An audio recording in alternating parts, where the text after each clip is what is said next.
Hi, I'm Julie Beeling, and I'm going to talk to you really quick about social and emotional learning, or SEL, and why this is an issue in our schools for our children. So most of our schools, the vast majority of them, embrace and use social and emotional learning curricula, whether if it's through videos that the kids will watch beginning in early elementary school, whether the school counselor then comes into the classroom and has classroom discussions with the kids also, and now the teachers are being trained to engage in these conversations, just whether it's a math class or PE or science or whatever the case may be. The teachers in their trainings are taught that they are to go into these conversations very frequently. The schools have been retooled and are being retooled to make this social and emotional learning the absolute foundation and pinnacle of what the kids are learning. And what does it do? It deletes Judeo-Christian ethics and Americanism as the foundational ideology of our kids. It gets rid of that. Also, like American patriotism, no, get rid of that. And insert woke Marxism or diversity, equity, and inclusion as the new foundational ideology. And if you didn't watch the video that I made to introduce this course for those definitions of what those things mean, please watch that first.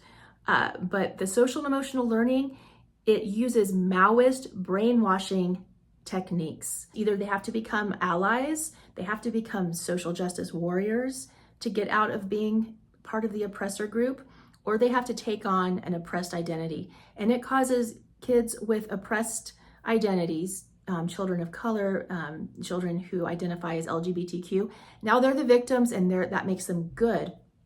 And it makes them feel entitled, that they get more of the stuff, and the kids who are more of the oppressor group, they come from a Christian family, they're white, middle class, they're not disabled, they're native English speakers. Those oppressor kids, they better figure out a way to not be part of that oppressor group, or they're gonna be, not treated quite so well, and they kind of told to step aside.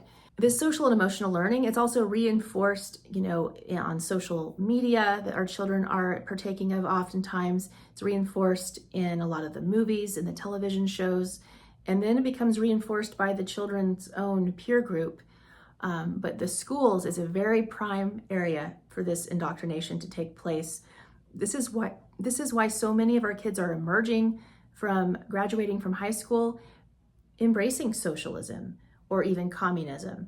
This is why so many of them are rejecting the foundational ideologies of their parents, of Christianity, of Judeo-Christian ethics, of honoring America and the beautiful freedoms that we have, and our system of government and our way here in America that has paved the way for so much freedom and prosperity for so many. Now it's an oppressive system. This is why so many of our kids come to view America, Christianity, and even their own family relations in this way. Why so many of them, 25 to 30% or more, now identify somewhere on the LGBTQ queer spectrum. This is why. It's because of the social and emotional learning in the schools that's a prime driver of this.